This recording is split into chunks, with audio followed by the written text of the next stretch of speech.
मिथुन राशि वाले बंधुओं, स्वागत है आप सभी का हृदय से अभिनंदन है मिथुन राशि भिंड यूट्यूब चैनल में।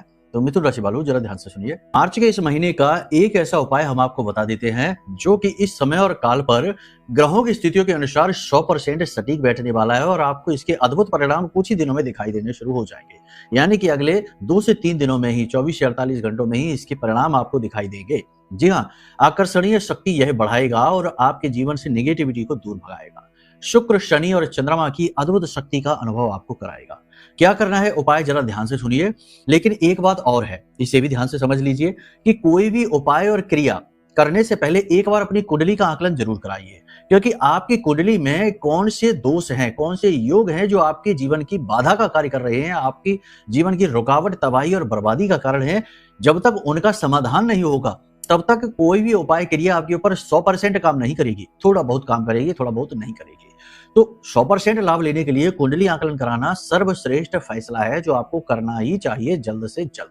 ठीक है, तो अब इसके बाद इस उपाय को ध्यान से सुनिए, इसे भी करिए, कुंडली आकलन भी कराइए। प्रयास तो करने ही पड़ते हैं, करत करत अभ्यास के जड़मति हो तो सुजान। महामूर्ख भी अभ्यास कर करके ज्ञानवान बन जाता है। ठीक है, तो अब ध्यान से सुनिए उपाय क्या है। आपको क्या करना है कि चांदी की एक डिब्बी लेनी है, कांच की शीशी भी ले सकते हैं, कांच की कोई प्याली भी ले लेना, प्याली ज्यादा बेहतर रहेगा, शीशी नहीं। तो आपको कांच की कोई प्याली लेनी है या चांदी की डिब्बी लेनी है। तो आपने क्या करना है कि इसके अंदर अगर कांच की प्याली ली है तो चांदी का एक सिक्का डालिए, चांदी की डिब्बी ली है तो कुछ नहीं, कोई सिक्का इक्का नहीं डालना है। फिर दूसरी सामग्रियां डालनी है। क्या क्या डालना है ध्यान से सुनिए। थोड़ा सा गंगा जल डालिए, थोड़ा सा इसमें इत्र डालिए, गुलाब का इत्र होना चाहिए, थोड़ी सी इसमें केसर मिलाइए और इसी के साथ साथ थोड़ा सा शहद, शुद्ध शहद डालना है।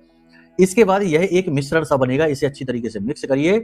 अब आप जब भी घर से बाहर निकले, अपने काम पर जाएं, तो इसे अपने माथे पर लगाकर जाएं, माथे पर, गले पर और अपनी नाभि पर। 3 स्थानों पर शक्ति का वास होता है। जैसे कि आपकी भ्रुकुटी पर भोले बाबा का वास होता है, आपके गले पर, आपकी गर्दन पर ब्रह्मा का वास होता है, आपकी नाभि पर नारायण का वास होता है, श्री हरि विष्णु का वास होता है। तो आपके ऊपर सभी देवी देवताओं की कृपा तो बरसेगी ही, साथ ही साथ शुक्र, शनि और चंद्र की भी विशेष कृपा मिलेगी।